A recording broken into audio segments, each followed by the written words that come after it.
자, 이번에 읽어볼 괴담은 한국 괴담 나 자취방이야 입니다. 되게 무섭더라고요. 어제 디깅하다가 발견한 괴담인데 한번 같이 보겠습니다. 나 자취방이야. 이번 3월에 자취를 시작했어. 기숙사 추첨에 떨어져서 씨발. 트윈 빌라라고 해야 하나? 똑같이 생긴 4층짜리 건물 두 채가 기역자 형태로 놓여있는 곳인데 저 기역의 윗부분에 해당되는 건물에 내가 입주를 했어. 여기 오타가 있네요.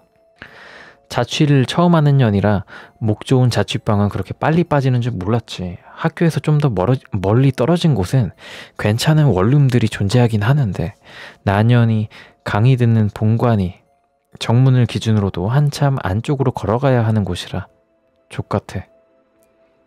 여기 맞네요.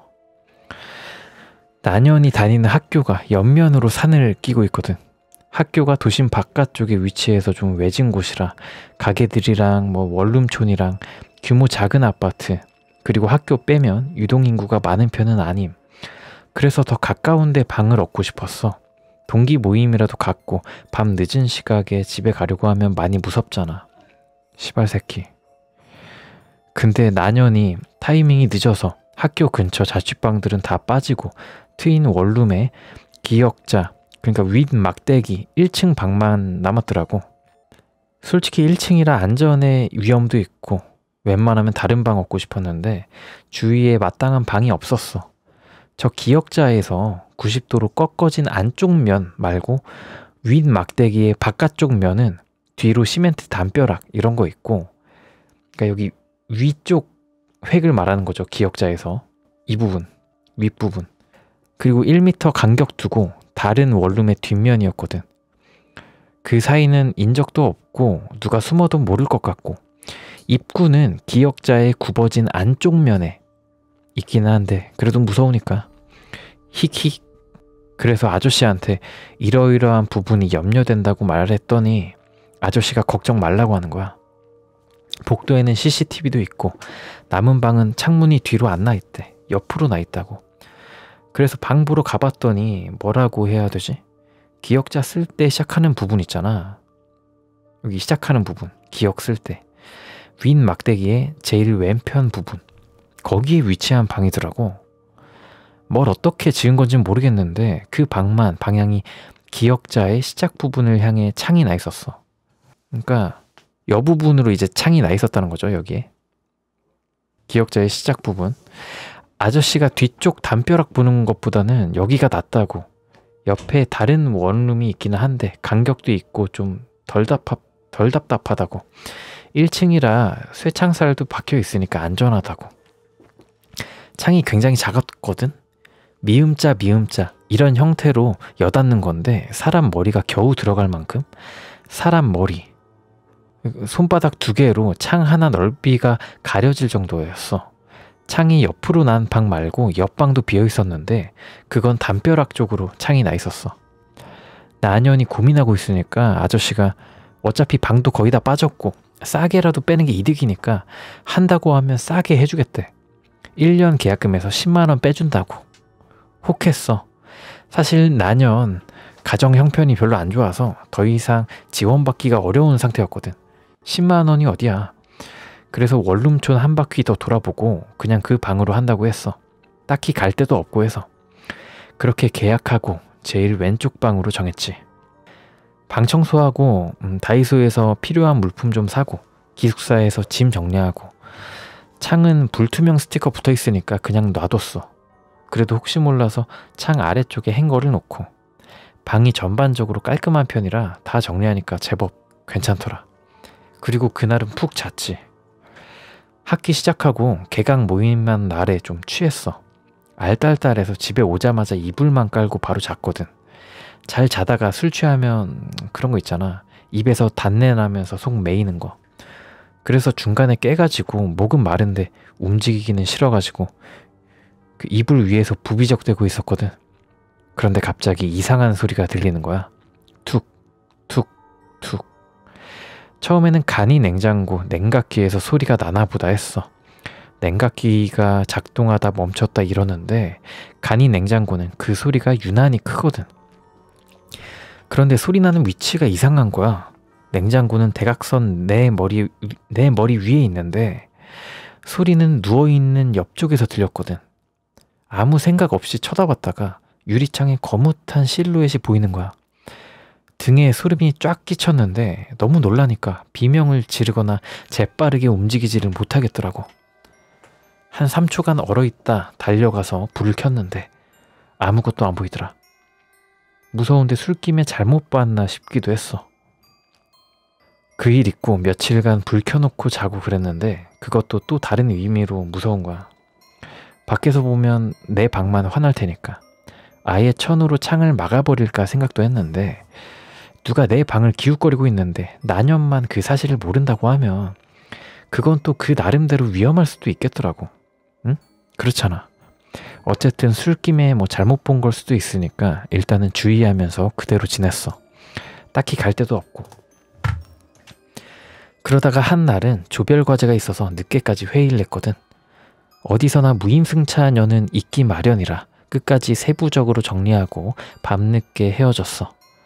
집에 오니까 11시 좀 넘긴 시간?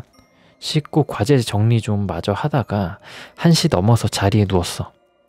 잠이 잘 안 오더라고. 아직 무서운 감각도 좀 남아있고 해서 창 쪽을 힐긋힐긋 보면서 눈을 감았다 떴다 하는데 퉁 소리가 들리더라고. 감았던 눈을 떴다? 아무것도 없었어. 빤히 창문을 바라보다가 다시 눈을 감았어. 퉁. 눈을 떴어. 없더라고. 계속 쳐다봤어. 퉁. 후다닥 불을 켰어. 이번에는 창을 드르륵 열었거든. 근데 아무것도 없더라고. 창에서 좀 떨어져서 멀리 쳐다봤는데 깜깜한 밤이라 옆 건물 외벽만 회색으로 보였어. 저 멀리 가로등이란 말이야. 머뭇대다 문을 닫았거든. 그런데 코앞에서 퉁 소리가 들리더니 창 전체에 걸쭉한 물줄기가 흘러내렸어. 붉은 핏물이. 헉. 숨을 들이키는데 찰나 창이 멀쩡해지더라. 그날은 한숨도 못 자고 계속 창만 쳐다봤어. 귀신이라고 하면 굉장히 어이없는 소리인데 나는 무서운 거야. 동기 2명 방에 불러다가 술 마시자고 하면서 며칠 같이 자고 그랬는데 그것도 하루 이틀이지. 솔직히 술 마시자고 하면서 나가는 돈도 아깝고 친구들도 맨날 내 방에서 잘 수는 없는 일이잖아. 그렇다고 귀신 나온다고 같이 자자고 하면 누가 좋아하겠어? 사실 내가 썩 과에서 두드러지는 성격은 아니라서 약간 아싸끼가 있거든. 흑흑흑흑흑. 그러니까 부를 친구도 없고 별로 안 친한데 귀신 얘기했다가 이상한 소문만 돌까봐. 그래서 더 이상 부를 친구도 없고 결국 혼자 자게 됐는데 또 멀쩡하더라고. 내가 기가 약해졌나? 이런 생각도 들었어. 잠을 좀 설치긴 해도 그럭저럭 지내긴 했어. 그런데 사람이 잠을 못 자니까 신경이 날카로워지더라고. 아무래도 자취하면 끼니도 막 거르고 하니까 좀 안색이 안 좋았나 봐. 점점 컨디션도 엉망이 돼서 과제 하나를 기간을 놓쳤어. 우리 과 교수라 과 사무실에 제출하라고 해서 조교한테 갔지. 앞에서 말했다시피 내가 아싸년이라 오랜만에 보니까 조교가 이것저것 안부차 묻더라고. 왜 이렇게 말랐냐, 공부는 잘 되어가냐 등등. 어디 말하지도 못하고 혼자 썩고만 있다가 이렇게 형식적으로라도 누가 안부를 물어오니까 그게 그냥 굉장히 고마운 거야. 그래서 막 친절하게 웃으면서 대답했지. 자취한다. 누구누구 교수 수업 어렵다. 뭘 이렇게 물어봐. 어? 갑자기 뭔 소리지? 뭘 이렇게 물어봐. 아, 그렇냐고. 내가 하는 말들을 조교가 다 받아주더라고. 그래서 대화를 안 끊고 계속 이어나갔어. 내가 너무 적극적으로 나오니까 조교도 좀 당황한 눈치였는데 난 그냥 좋았지. 그러다가 어디 사냐고 조교가 물어보길래 트윈빌라 A동 산다 이러고 1층이라 좀 불편하다고 대답을 했어. 아, 그러냐고, 거기 사냐고 조교가 막 받아주다가 순간 트윈빌라? 이러면서 표정이 이상해지더라고. 그래서 내가 왜 그러시냐고, 거기 무슨 소문이라도 있냐고 물어보니까 처음에는 아니라고 딱 잡아 떼더니 나중에는 슬그머니 혹시 거기 소문 아냐고 그러더라고. 개새끼가. 그래서 무슨 소문이냐고 물어봤더니 거기에서 몇 년 전 사람이 자살을 했대. 위층에 사는 년이었는데 마땅히 목 매달 데가 없으니까 행거에다 줄을 매고 창 밖으로 몸을 던졌다는 거야. 1층은 창도 작고 창살이 있는데 2층 이상부터는 확실히 창이 크거든. 창 크기를 생각해보니까 어쩌면 그럴 수도 있겠더라고. 살자한 년은 뛰어내리는 힘에다 행거봉이 창틀에 걸려서 뛰자마자 바로 목이 부러졌는데 좀 견디다가 줄이 풀리는 바람에 시멘트 바닥에 곤두박질 쳤다는 거야. 이미 죽은 뒤에 떨어져서 시신이 그대로 1층으로 처박혔다고. 그냥 뛰어내리거나 약 먹어도 될 걸 굳이 목 매달고 뛰어내리기까지 해서 원래 정신이 이상한 사람이었다. 가정 불화다. 성적 비관에 사회 부적응자까지 이런저런 소문은 무성했는데 당사자 아니고서야 모르는 일 아니겠냐고 조교가 그러더라. 그거야 뭐 맞는 말이지. 아무튼 그 말을 듣고 나니까 기분이 굉장히 더러운 거야. 내가 지금껏 왜 시달리나 싶었는데 적어도 원룸에 그럴 만한 이유가 있었던 거잖아. 집으로 돌아온 뒤에 혹시나 싶어서 위층으로 올라가 봤지. 보니까 3층 끝 원룸이 멀쩡한 방인데도 불구하고 창고로 쓰이고 있더라고. 심지어 문짝도 없어. 솔직히 원룸 임대해서 3층이면 로얄층이잖아. 아, 이거다 싶었지.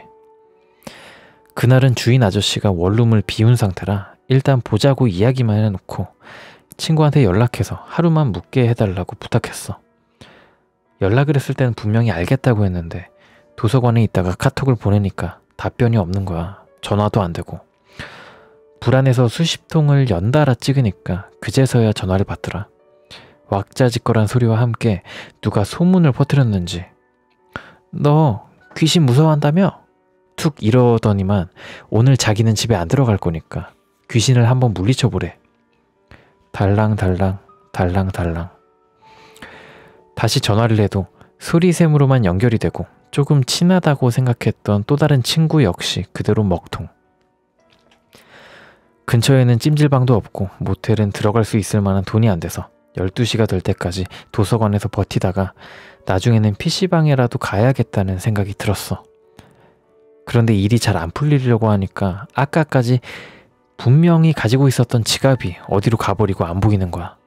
아, 내가 정신줄을 확실히 놓고 살고 있구나 하는 생각이 들었지. 늦은 시간에 은행에 신고를 할 수도 없고 마땅히 갈 만한 장소도 없어서 어떻게 할까 고민을 하다가 방에 여분의 카드를 놓아둔 게 생각났어. 약간의 생활비를 좀 모아둔 거. 그때는 이미 시간이 12시 반이 다 되어가던 때라 오늘 들은 이야기도 있고 해서 원룸에는 진짜 가기 싫었는데 어떻게 방법이 없는 거야.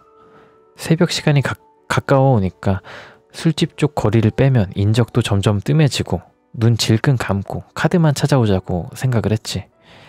문 열고 카드 찾아서 바로 나오면 되는 거니까 쉬운 일이라고 다독이면서 말이야. 건물에 다다라서 일부러 창가 쪽은 쳐다보지도 않고 내부 복도로 들어섰어. 주머니에 들은 열쇠로 문을 딴 다음에 심호흡만 몇 번을 들이키다가 벌컥 문을 열었지. 깜깜한 와중에도 의식을 강하게 하니까 눈 가장자리로 희미한 창틀의 모습이 보이는 거야. 일부러 외면을 하면서 얼른 불을 켰어. 방이 환해지니까 조금 기분이 나아지더라. 서랍에 들은 카드를 찾은 다음에 방을 나서려는데 막상 또 불을 끈다고 생각하니까 긴장이 밀려오는 거야.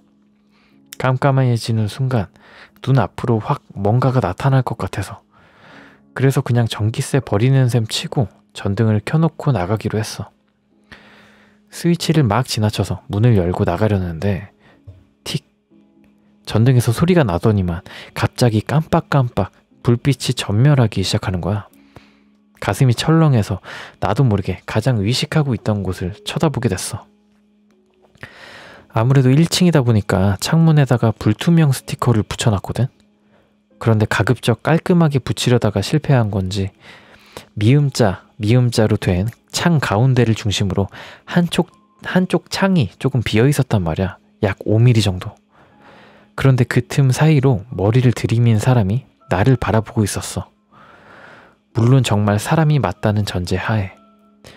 불빛이 깜빡일 때마다 형체가 사라졌다가 나타나기를 반복을 하는데 환할 때는 없다가도 깜깜해지면 다시 나타나더라고. 실루엣이 사람이긴 한데 머리가 획 꺾인 데다가 창틀의 틈에 바짝 얼굴을 들이대고 있어서 팔다리가 무슨 사방으로 막 굽어 있는 거야. 가는 틈으로 동공이 풀린 눈과 정통으로 마주쳤어. 눈동자가 끼릭끼릭 돌아가더니 퉁퉁 나를 향해 고개를 받기 시작하더라.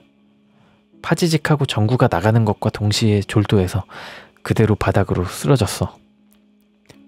눈을 떠보니까 다행히 대낮이었어. 수업이고 뭐고 그 길로 집주인을 찾아가서는 거품 물고 방에 대해 따졌지. 이거 사기 계약 아니냐고. 나는 여기에서 사람 죽은 줄도 몰랐다고. 그랬더니 이 집주인이 말도 안 되는 소리는 하지도 말라는 거야. 그게 벌써 8년 전 일인데다 자기는 양심상 사건이 벌어진 방은 새 놓지도 않았다면서 혹시 내가 다른 방 구해놓고선 돈 돌려받고 싶어서 거짓말 치는 게 아니냐고 도리어 화를 내더라. 그래서 다 필요 없고 방 계약은 해지하겠다고 했더니 학기 중에 해지할 거면 다른 사람을 구해놓든가 아니면 돈을 되돌려줄 수가 없대. 미치고 팔짝 뛰겠더라고. 창가에 귀신이 나타난다고 소리를 쳐도 도리어 코웃음만 쳐. 말 같지도 않은 소리는 하지도 말라면서. 달랑달랑 달랑달랑. 진짜 눈앞이 벌게져서 다 부셔버리고 싶었는데 가까스로 참아냈어. 집은 멀고 돈은 없고 막말로 이 집을 나간다고 하면 갈 데가 없는 거야. 계약금 그대로 뜯기고 부모님한테 손 벌리면 돈 대신 욕설만 먹을 테고 알바라고 해봤자 푼돈이라 몇 달은 안 쓰고 모아야만 겨우 방 한 칸 구할 수가 있을 텐데 당장은 길도 없고 어쩔 수가 없더라고. 가끔은 여유될 때 모텔에서 자. 2주에 한 번씩 정도? 그래도 잠은 자야 되니까. 처음에는 방만 벗어나면 마음이 편해가지고 잠이 잘 왔는데 요즘은 스트레스 때문인지 모텔에서도 가위에 짓눌릴 때가 많아. 점점 미쳐가는 건가? 방에서는 충전기 꽂은 채로 밤새 앉아서 핸드폰만 해. 그래도 와이파이는 무료니까 그나마 다행이지. 꾸벅꾸벅 졸기는 하는데 혹시라도 잠들어서 나도 모르게 경기가 풀릴까봐 무서워서. 많이 무서워. 밤새껏 하얀 벽만 바라보고 앉아있는 것도 정말 못할 짓인 것 같아. 그래도 어쩔 수 없어. 창문을 등지려면 이길 수밖에 없거든. 사실 요즘은 가끔 낮에 행거봉이 눈에 들어오기도 해. 툭, 툭, 툭. 밤만 되면 이 소리가 울리니까. 시발새끼, 시발새끼, 시발새끼. 여기까지인데요. 여기 해석이 있어요. 저는 읽을 땐 몰랐는데 이 댓글에 달린 해석을 보면 초반부터 계속 욕이 두서없이 나와서 읽으면서 불쾌했는데 다 읽고 나니까 이해되네. 글 내 설정에서 글쓴이가 지금 자취방에서 글 쓰고 있는 중인데 창밖으로 계속 귀신이 보이니까 그때마다 욕 쓴 거구나. 위층에서 목 매달고 떨어져서 죽었다 그랬으니까 달랑달랑 매달린 채로 글 쓴 년이 창을 자꾸 툭툭 툭툭 건드리고 있겠네. 그러니까 중간중간에 욕 나오고 갑자기 달랑달랑 달랑달랑 이게 나왔었잖아요. 그게 글을 쓰다가 그거를 볼 때마다 그거를 썼다는 얘기죠. 그리고 이제 다른 또 댓글입니다. 난 솔직히 괴담 중에선 이게 제일 무서운 것 같음. 글쓴이가 담담하게 이야기를 풀어나가다 중간에 두서없이 욕하는데 이것도 이유 알면 너무 무서움. 지금은 원글 삭제됐는데 거기 댓글 중 하나가 쓰니야 이거 실화 아니지? 였는데 글쓴이 답글 거짓말이야. 5글자. 그렇다고 합니다. 여기까지가 나 자취방이야 괴담이었고요. 여기 또 글을 보면 1인칭으로 커뮤니티 용어로 막 글을 쓰다가 뒤로 갈수록 점점 그냥 그런 용어들이 없어지는 게 심리 변화를 뭐 나타내고 있다. 뭐 이런 해석도 있네요. 만약에 자취를 들어갔는데 위층에 사람이 살자를 했다. 그걸 알면 여러분들은 어떻게 하실 겁니까? 아, 저 같으면 근데 그런 정도 정보를 고지할 이유가 없나? 사기가 아닌 거예요, 이거는? 위층 사람이 살자를 했다. 그거를 알려줄 의무가 없는 건가? 난 좀 무서워서 들어가기 좀 어려울 것 같긴 한데 채팅창에 그냥 뭐 안타깝다 라고 생각을 할 거라고 말씀하시는데 간이 크시네요. 그런가? 그 자취방이 그 죽은 집은 아니니까 얘기해줄 필요는 없나? 신경 안 쓸 것 같은데. 아 진짜요? 아, 저는 좀 신경 쓰일 듯. 그냥 열받잖아. 당한 것 같잖아. 아 일본은 그런 걸 굳이 해야 되는데 한국은 그런 게 없다고 하네요. 채팅창에서. 오 신기한데. 많이 깎아주면 오히려 좋다. 그걸 알고 깎아주면 이해가 되는데 안 알려주는 건 좀 무섭긴 해. 아 일본에서는 사고 물건이라고 해서 공개한다고요? 아 들어본 적 있는 것 같아. 신기하다. 자 다음 괴담은 귀신을 부르는 방법입니다. 이것도 정말 유명한 괴담 중 하나인데요. 바로 읽어볼게요. 12년 전 제주도에서 대학교 다닐 때 선배에게 들은 이야기입니다. 이제부터 이야기 속에 나는 선배입니다. 선배가 말해준 거 그대로 그냥 적은 느낌인 거네요. 대학교 합격했는데 집에서 너무 멀어서 기숙사에서 살게 되었습니다.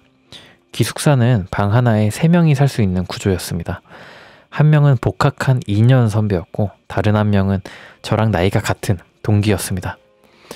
같은 나이 또래와 이해심이 많던 형이 있어서였는지 3명은 금방 친해졌고 기숙사에서 몰래 술도 먹고 주말에도 같이 노는 사이가 되었습니다. 그러던 어느 날이었습니다. 그 날도 평소처럼 술을 몰래 가지고 와서 치맥을 하고 있었습니다. 그러던 중 복학생 형이 무서운 이야기나 해보자고 해서 하나둘씩 꺼내기 시작했습니다. 그러던 중 동기 한 명이 자기가 살던 동네에서 쓰던 귀신 부르는 방법이 있다면서 이야기를 해주었습니다. 방법은 매우 간단했습니다. 방의 모든 불을 끄고 유독 춥거나 음산한 곳에 시선을 두고 나서 매일같이 인사를 하는 것. 지금 생각하면 말도 안 되는 이야기 같지만 술을 너무 많이 마셔서 그런지 이성적인 판단도 없었거니와 기숙사 건물이 낡아서 문 밑으로 외풍이 무척 심해서 조건에 맞았던 것입니다. 곧바로 불을 끄고 문을 향해 말을 걸었습니다. 안녕하세요. 당연히 대답이 있을 리 없었습니다. 미신 같은 이상한 이야기였으니까요. 그리곤 다시 불을 켜고 헛소리라고 비웃으며 다시 술을 마셨습니다. 그 다음날 밤 복학생 형은 매일같이 하다 보면 나온다고 했으니 한번 나올 때까지 해보자 라며 매일 밤마다 불을 끄고 자기 전에 방문에 인사를 하는 것을 습관화했습니다. 어느 날은 안녕하세요. 다음 날은 안녕하세요. 한번 찾아와 주세요. 그 다음 날은 또 오셨네요. 오늘은 기분이 어떠세요? 이런 식으로 마치 누군가 있는 것처럼 일주일 넘게 인사했습니다. 그러던 어느 날 복학생 형이 갑자기 얼굴이 상기되며 저희에게 말했습니다. 나 귀신 봤어. 문 건너편에서 인사를 먼저 해왔다는 것입니다. 평소 장난이 많은 형이라 우리에게 장난치는 것이라고 생각을 했습니다. 하지만 형은 무시당한 거라고 생각한 모양입니다. 버럭 화를 내며 저희에게 실망했다고 하더군요.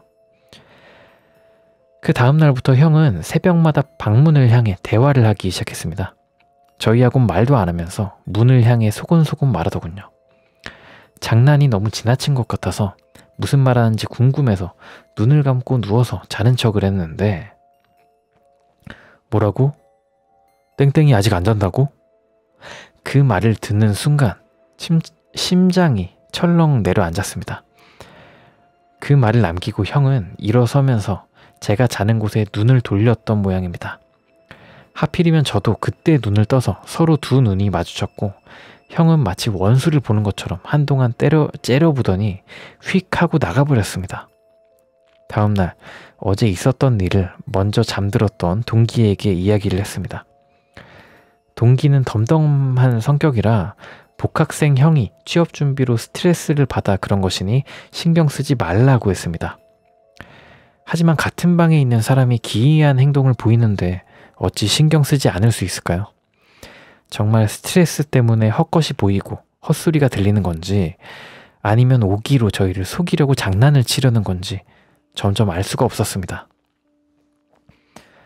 그날 밤은 저와 동기도 자지 않고 형이 문을 향해 말할 때까지 기다렸습니다. 새벽이 되자 형은 어제와 같이 문을 향해 신나게 대화하기 시작했습니다. 그러다가 갑자기 일어서면서 이런 말을 하더군요. 전 아직도 이 말이 잊히지 않습니다. 그래, 이젠 지겨워. 같이 떠날까? 지금 같이 가는 게 좋겠어. 이 말을 하고는 문을 열고 어디론가 가버렸습니다. 저희는 일단 기다려보기로 했습니다. 하지만 1시간이 지나도 형은 돌아오지 않았고 핸드폰도 계속 받지 않았습니다. 그제서야 심각성을 깨닫고 나가서 여기저기 찾기 시작했습니다. 기숙사 여기저기를 찾다가 결국 포기하고 경비 아저씨에게 이야기를 했습니다. 아저씨는 심드렁한 표정으로 스트레스 때문에 잠깐 나갔다 온 것일 수도 있으니 아침까지 기다려보라고 하더군요.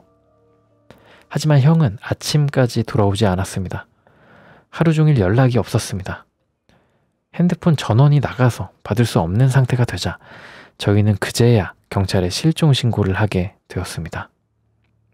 그리고 며칠 뒤 옥상에서 형이 발견되었습니다. 형은 손목을 칼로 그어 살자를 했던 것입니다. 옥상은 잠겨 있어서 들어갈 수 없는데 형이 어떻게 옥상으로 간 건지 알 수 없었습니다. 경찰에게 저희는 그간 있었던 일을 이야기를 했지만 저희도 믿을 수 없는 이야기를 경찰도 믿을 수는 없겠죠. 하지만 타살의 흔적도 없었고 다른 이상한 점도 없어서 취업으로 인한 스트레스 살자로 사건을 종결시켰습니다. 그 사건 후 저는 기숙사를 나오게 되었습니다. 도저히 그 방문을 바라볼 수 없었기 때문입니다. 지금도 가끔씩 자다가 형의 목소리를 듣는 착각에 깨곤 합니다. 형의 마지막 말을 듣고 말렸어야 하는데 말리지 못한 죄책감이었을까요? 아직도 잊히지가 않습니다. 형이 아직도 정말 귀신을 부른 건지 살자인지 전 알 수가 없습니다. 하지만 소문이나 인터넷으로 떠도는 귀신을 부르는 행위를 하는 사람들을 꼭 말리고 싶습니다. 여기까지가 귀신을 부르는 방법이었습니다. 그런 거 있잖아요.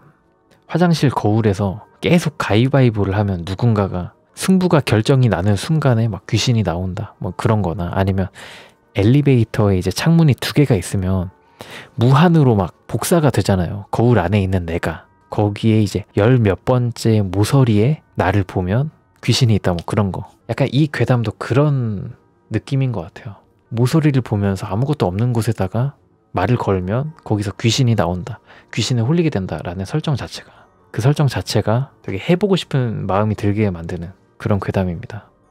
아무튼 여기까지 귀신을 부르는 방법이었고요. 바로 다음 괴담도 읽어보도록 할게요. 그리고 구독, 좋아요 한 번씩 부탁드립니다. 자, 이번에 읽어볼 괴담은 학교 괴담 냉동고 귀신입니다. 이것도 이제 한국 괴담이고요. 바로 읽어보도록 하겠습니다. 내가 졸업했던 학교에는 다른 학교에서는 찾아볼 수 없는 신기한 괴담이 있다. 보통의 학교 괴담 같은 경우에는 여러 가지 바리에이션이 나눠져 있어도 대부분 성적으로 인한 살인 혹은 자살 후에 나타나는 귀신, 선생님들의 치정 관계로 인한 살인 혹은 살자로 인해 발생하는 귀신, 그런 것과 상관없이 화장실이라든가 음악실이라든가 미술실이라든가에서 나오는 귀신, 밤중에 움직인다는 동상 등 일반적인 틀 안에서 있는 것이 보통의 학교 괴담일 것이다. 그런데 내가 다녔던 학교에는 특이하게도 얼어 죽은 귀신 괴담이 있다. 해당 괴담에 대해서 내가 처음 들었던 것은 1학년 여름방학 직전 즈음이었다. 평소에도 이런 괴이한 것에 관심이 많던 나에게 친했던 선배가 이야기를 해주었다.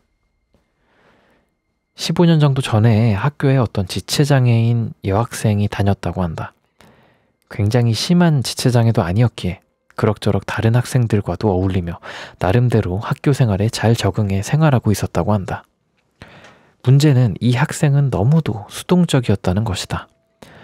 무언가를 시키면 그만할 때까지 절대 그만두지 않아서 배구 연습을 하고 공 정리하라고 체육창고를 보내고 한참이 지나도 안 오길래 가보니까 체육창고 전체를 정리하고 있었다는 이야기도 있을 정도로 시킨 것은 지쳐서 쓰러지기 전까지는 끝까지 하는 그런 학생이었다고 한다. 진짜 열심히 한다. 문제는 학생들이 그 사실을 알아버리고 그것을 악용하는 학생들이 생겨난 것이었다. 처음 시작은 단순히 사물함 정리해줘. 내 청소구역 대신 청소해줘. 주번 일 좀 대신해줘 정도로 가벼운 일들이었다고 한다. 선생님들도 눈치를 채긴 했지만 선 넘는 부탁을 하는 애들도 없었기에 자신의 일을 그 학생에게 미루지 말라고 가벼운 훈계를 하는 정도로만 넘어갔다고 한다.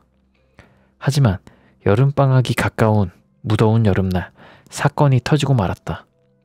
그 당시에 토요일은 오전에만 잠깐 수업하고 끝내는 게 보통이었는데 우리 학교에서는 매월 세 번째 주 토요일 반별로 돌아가면서 학교 외부 구역을 청소하는 분담제를 실시하고 있었다고 한다. 이때 문제의 학생이 있던 반이 급식실 청소를 맡게 된 차례에 사고가 터졌다. 7개 조로 나눠서 각각 구역별로 청소하고 담임 선생님께 검사받고 그리고 하교를 하게 되는 체계인데 이 여학생이 하필이면 반에서 껄렁대는 친구들하고 같은 조를 하게 된 것이 화근이었다. 당연하다면 당연히 냉동고를 성의를 부수고 걸레로 싹싹 닦아야 되는데 귀찮은 일을 이 친구들은 해당 여학생한테 다 하라고 시켜놓고 다 청소할 때까지 나오지 말라고 안에서는 열 수 없는 냉동고의 문까지 닫은 채로 자기들끼리 시시덕대며 놀고 있었다.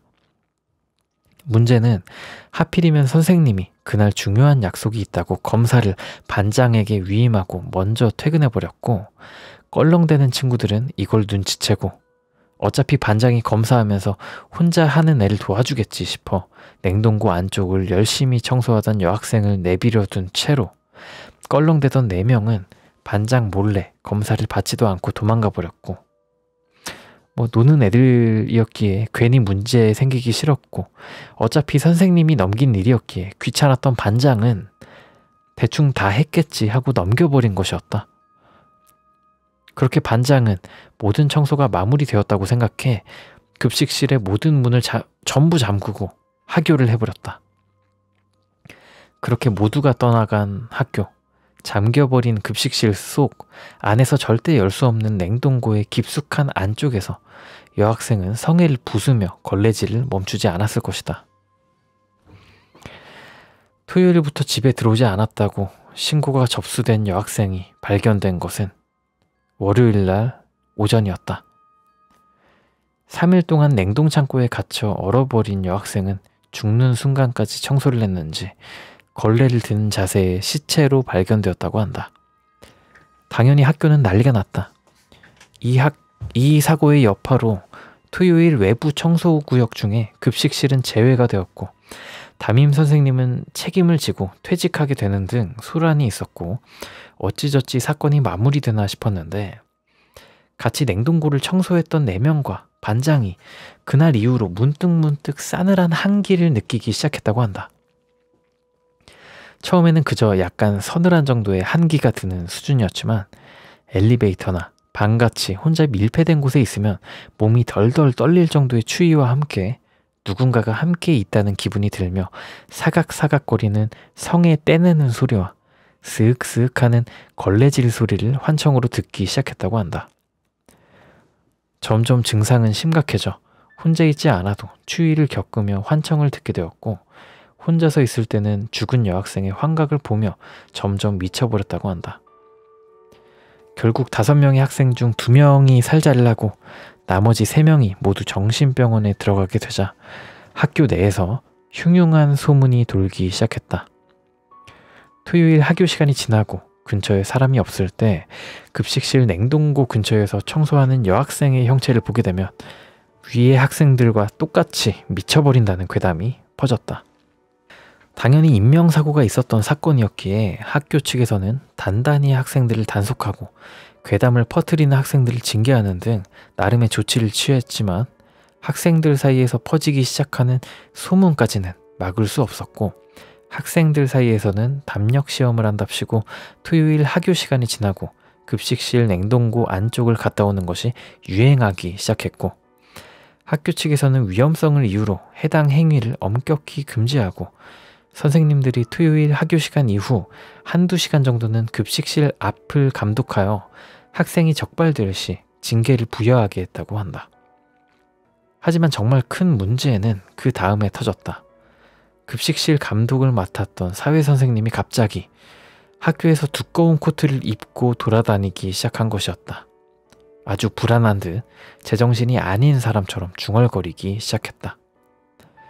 그러다 결국 발광을 하다가 병원에 실려간 뒤 학교를 그만두게 되자 학생들 사이에서는 사회선생님에 대한 이야기가 걷잡을 수 없이 퍼지기 시작했다고 한다.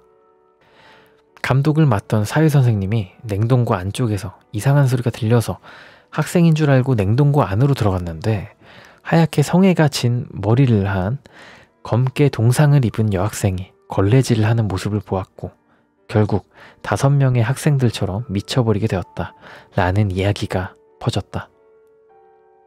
선생님에서도 피해자가 나오자 괴담 자체가 학교 측에서 어떻게 할 수 없는 레벨로 학생들 사이에서 퍼지게 되었고, 사회선생님의 일을 봤던 선생님들이 급식실 감독을 기피하게 되면서 감독을 대충 보거나 아예 안 해버리는 경우가 늘어나게 되었고, 감시가 소홀해지자 담력 시험을 하려는 학생들이 더 늘어나 위에 괴담 사건 피해자가 2-3 정도 더 생겼다고 한다.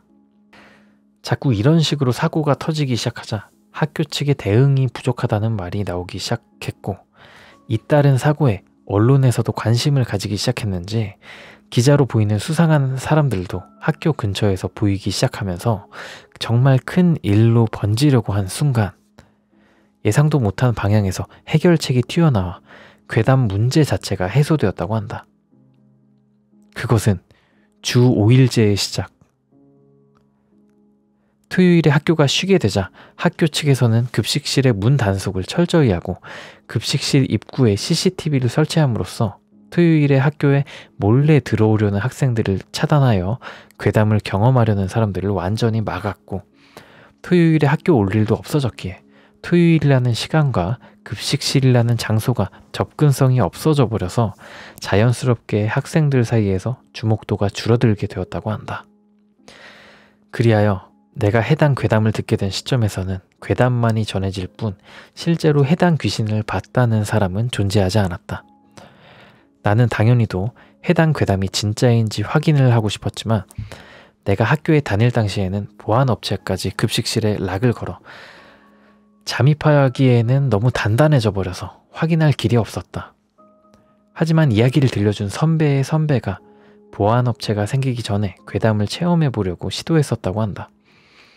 그 선배는 급식실 바로 뒤에 펜스를 뜯은 뒤 뒷벽에 바짝 붙어 CCTV를 피한 뒤 급식소의 뒷문 위에 쪽 창문을 통해 들어갔다고 한다. 하지만 냉동고의 문 자체를 굵은 쇠사슬로 칭칭 감아 커다란 자물쇠로 잠궈 놓았기에 냉동고까지는 들어가지 못했다고 한다. 그렇게 괴담의 실체를 확인하는 데는 실패를 했지만 그 선배는 그 이후 꼭 필요한 일이 아니라면 절대 급식실 쪽으로는 가지도 않았고 절대 냉동고 쪽으로는 가지도 않았다고 한다. 그 이유는 그 선배가 자물쇠를 열어보려고 냉동고에 바짝 다가갔을 때 똑똑히 들었다고 했다.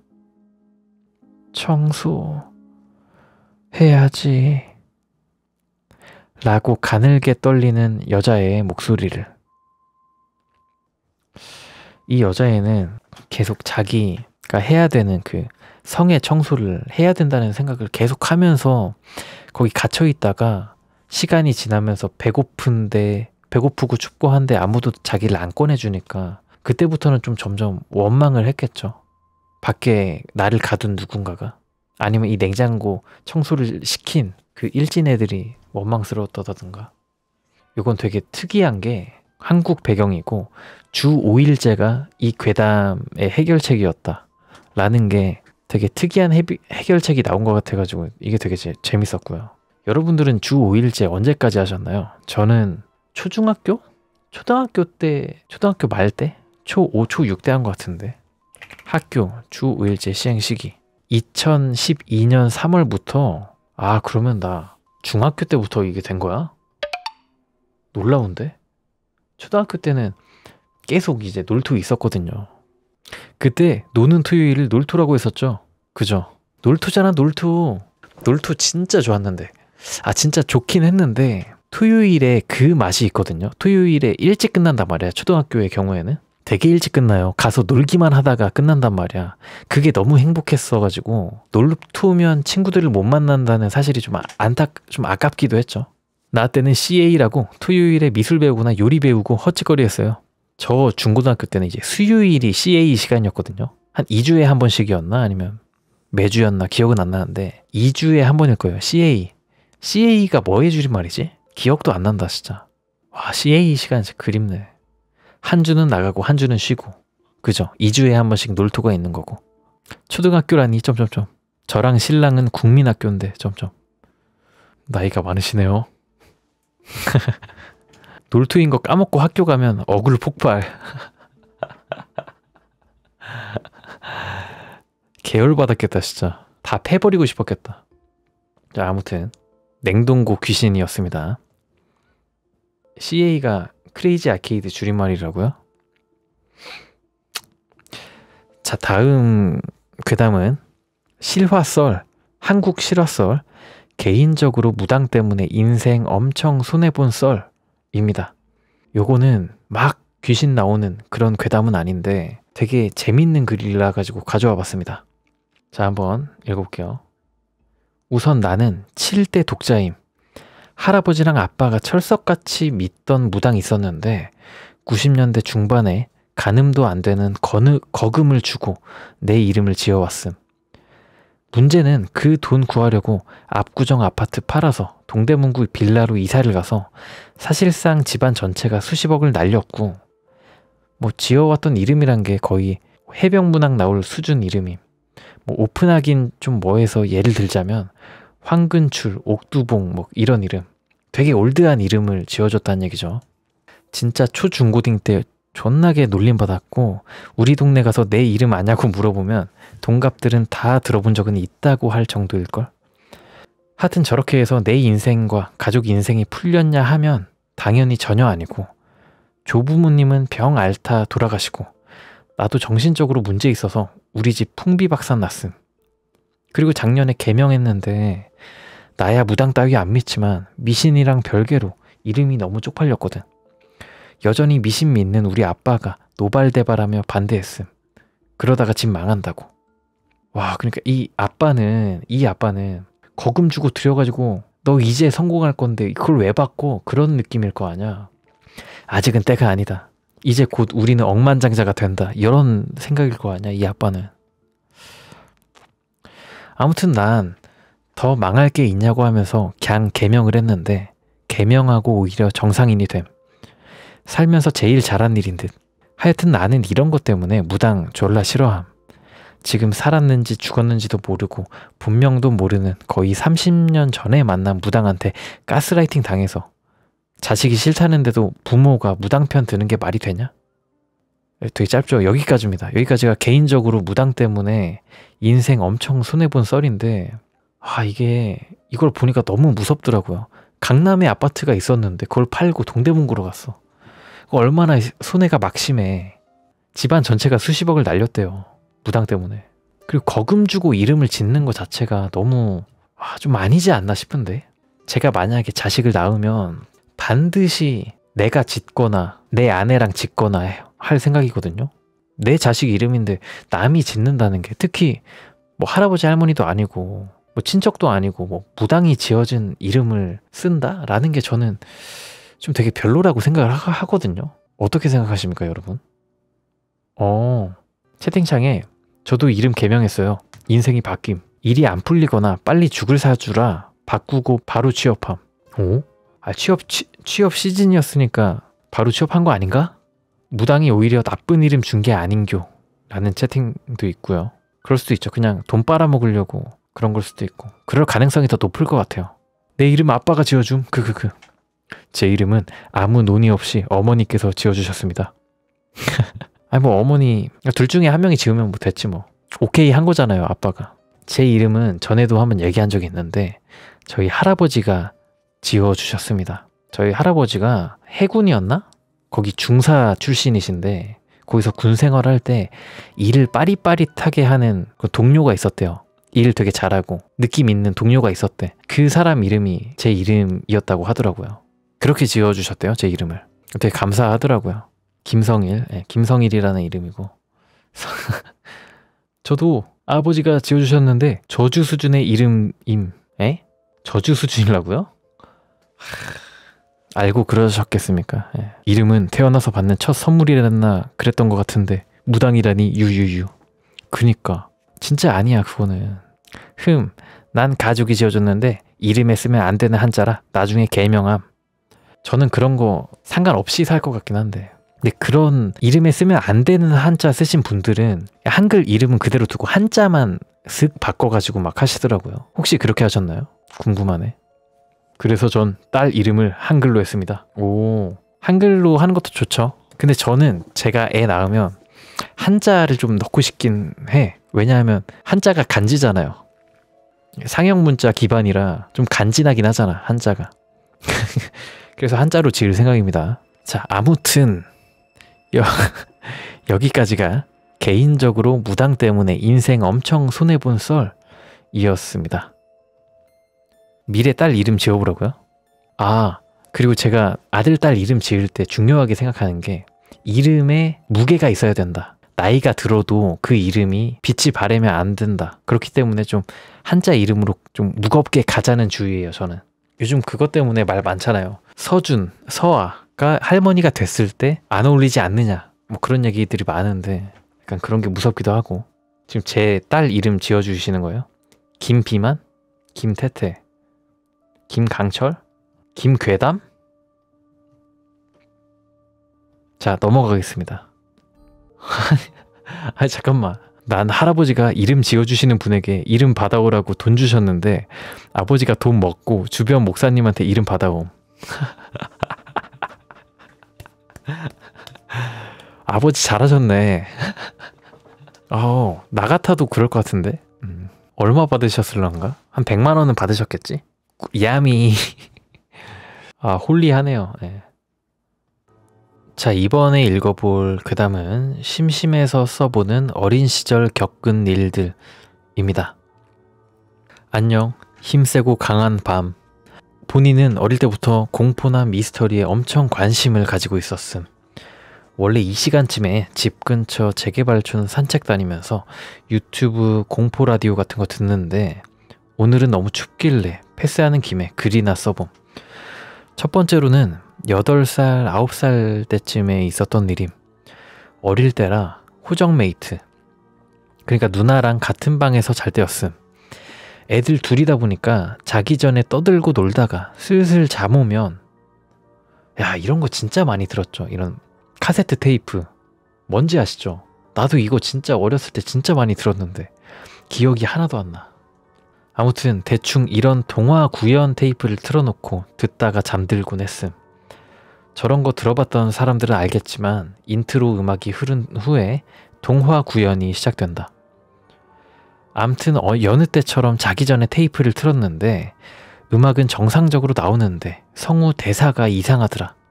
예를 들면 어느 마을에 마음씨 좋은 나무꾼이 살았어요 라고 나와야 하는데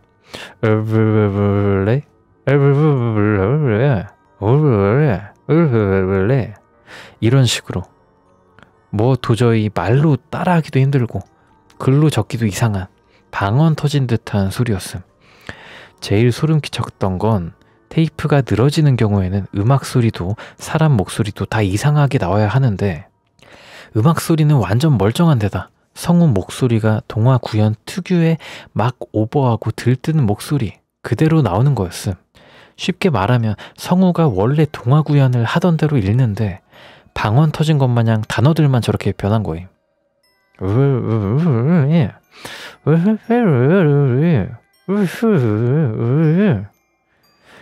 그때는 존나 어려서 나랑 누나는 그냥 테이프 늘어진 거라 생각하고 다른 테이프를 틀어두고 그대로 잤다. 그리고 몇 년 후 조금 머리가 굵어진 초딩이 된 후 방 정리를 하다 저 테이프를 찾게 되고 저 1년의 사건들이 기억이 나면서 그저 테이프 늘어난 것 치고는 많이 이상한 일이었다는 걸 깨닫고 테이프를 틀어봤음. 근데 진짜 말도 안 될 정도로 정상적으로 나오더라. 노래도 성우도 이야기도 전부 원래대로 나오길래 소름 끼쳐가지고 그대로 테이프를 쓰레기통에 넣어서 버림. 그 일 이후로 잘 때에는 테이프를 안 듣게 되더라. 두 번째는 저 테이프 시점에서 얼마 안 지난 초3, 4 정도임. 호정메이트, 그러니까 누나가 사춘기가 와서 드디어 각방을 쓰게 되고 90년대생 초딩 국룰대로 태권도, 디지몬, 저녁, 숙제하는 척 호작질, 부모님에 의한 10시 강제 수면, 테크대로 움직이던 시기. 그죠? 태권도 갔다 와서 저 같은 경우에는 학교 갔다 왔다가 스펀지송 한번 보고 구몬 선생님 한번 보고 밥 먹고 태권도 갔다가 이제 집 오고 약간 이런 식으로 많이 했죠. 아무튼 잘나고 침대에 누웠지만 30분 정도 뒤척였던 것 같다. 정자세로 천장 보고 누워있는데 갑자기 매트리스 밑에서 엉덩이 바로 위쪽 척추 라인을 따라 퉁퉁 치는 거임. 처음에는 뭐 침대 스프링이 문제인갑다 했는데 그게 점점 머리 쪽으로 올라오더라. 중지 마디로 가볍게 노크하는 정도 세기에 1초 간격으로 툭툭 두드리면서 올라오기 시작해서 딱 어깨쯤에서 마지막으로 퉁 치고 조용해졌음. 상식적으로 이해가 안 되는 상황이다 보니까 멍하게 몇 초 있다가 급 무서워져서 어머니께 달려가기로 결심함. 요런 레이스 달린 침대 사진이 있네요. 분홍색에. 당시 침대는 누나가 쓰던 걸 물려받아서 저런 꼬라지였다. 레이스가 달려있고 아래쪽에는 침대 다리가 있어서 침대 아래쪽 공간이 텅 빈 구조였음. 바닥을 밟는 순간 밑에서 뭔가 튀어나올 것 같아서 진짜 방문까지 펄쩍 뛰어서 후다닥 뛰쳐나가서 컴퓨터하고 계시던 어머니께 자초지종을 설명함. 그리고 가볍게 무시당함. 꿍꿍거라고. 개소리 말고 잘하더라. 그렇게 개무시를 받고 방으로 돌아와서 주말에 과자 받고 떡볶이 먹으러 가던 교회에서 받았던 손바닥만한 성경책 같은 걸 손에 꼭 쥐고 혼자 훌쩍대면서 잠들었음. 그리고 놀랍게도 저 안마 침대 현상은 중학교, 고등학교 때도 한 번씩 더 나타났다. 20살 된 후로는 저런 일이 없었음. 저 사건들이 기억난 이유는 아까 말했듯이 유튜브 공포 라디오 틀어놓고 산책하다가 한 경험담을 들었는데 침대 이야기가 무슨 내 이야기랑 똑같길래 너무 소름 끼쳐가지고 간만에 기억났음. 여기까지였습니다. 여기까지가 심심해서 써보는 어린 시절 겪은 일들이었습니다. 이게 또 신기했던 게 초등학교 때 한번 그런 툭툭 치는 게 초등학교, 중학교, 고등학교 이렇게 한 번씩 있었다는 게 너무 공교롭다. 말이 안 되잖아요. 그러니까 한 번 일어날 거면 몇 개월 동안 집중적으로 일어나든지 뭐 일주일만 그러든지 하는 게 보통인데 이거 같은 경우에는 몇 년을 걸쳐가지고 계속 그런 거니까 뭔지를 모르겠네. 몇 년 간격으로 알람을 막 진동을 해놓고 이런 것도 아니잖아요. 너무 텀이 길어. 그리고 이제 테이프 이것도 되게 소름 돋았어요, 저는. 왜냐? 제가 또 90년대생 아니겠습니까? 이런 추억이 있거든요. 이 테이프는 특징이 이런 이제 연필 같은 거 꽂아가지고 계속 돌려. 끝까지 돌려서 이제 처음부터 듣고 이렇게 돌리다가 고장 한번 내고 그런 바이브죠. 그립네 그때가. 근데 만약에 테이프가 저런 식으로 늘어뜨려져가지고 재생이 된다? 그러면 너무 무서울 것 같아요. 옛날에 무슨 거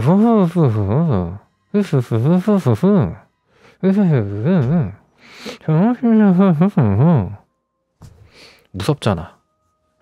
저거 잘 안 나오면 비틀어서 꺼냈다. 아, 뭐 이거? 여기 손 넣어가지고? 그죠. 저 같은 경우에는 이렇게 높이 탑같이 세워져 있어가지고 하나하나씩 이렇게 껴져 있었어요. 그래가지고 그 뚜껑을 열고 하나 꺼내가지고 넣어가지고 틀고 탁. 옛날 옛적 이야기. 나무꾼과 선녀. 옛날에 나무꾼과 선녀가 살았어요. 딱 이런. 저 때는 또 뭐가 유행했냐면 자는 동안 들어도 그게 학습에 도움이 된다. 자는 동안 듣는 것도 듣는 거다 라는 게 이상하게 유행을 해가지고 그런 유사과학이 유행을 했었어요. 그래가지고 부모님들이 맨날 애들 잘 때 저런 거 틀어놓고 재우고 영어 틀어놓고 재우고 그랬는데 이제 와서 생각해보면 그냥 수면의 질만 나빠지는 짓거리잖아요. 그렇지 않습니까? 잘 때 누가 말한다고 그게 들리는 것도 아니고. 아, 추억 돋네요. MC 스퀘어도 뭐 효과 없겠죠. MC 스퀘어는 한 번도 본 적 없습니다. 예. 우린 자면서 괴담 학습 중. 괴담은 잘 때 들으면 참 좋습니다. 제 잘 때 괴담은. 자, 심심해서 써보는 어린 시절 겪은 일들이었고요. PMP로 강의 안 듣고 야한 거 넣어서 봤다. 저희도 이제 뭐 백과사전 이런 거 그런 거에 음악 들어서 많이 듣고 했죠. 공부 안 하고. PMP는 친오빠 세대라고요? 저는 전자사전이 있었고 MP3 뭐 썼고 PMP가 정확히 뭐야? 그냥 뭐 플레이어 아닌가? 휴대용 동영상 플레이어.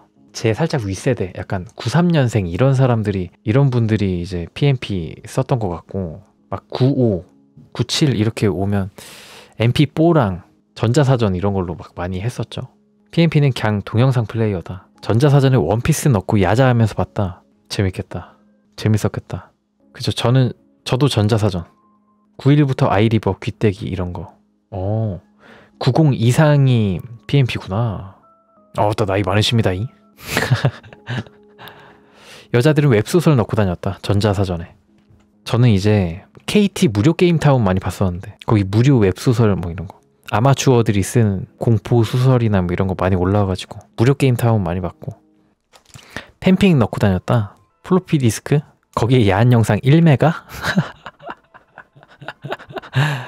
옛날에는 진짜 그죠? 용량이 진짜 적었으니까. 저는 음악 다운받는 법 몰라서 휴대폰으로 녹음해서 들었어요. 유유. 그거 있잖아요. 저는 개소리넷 많이 썼다. 개소리넷. 개추억이다.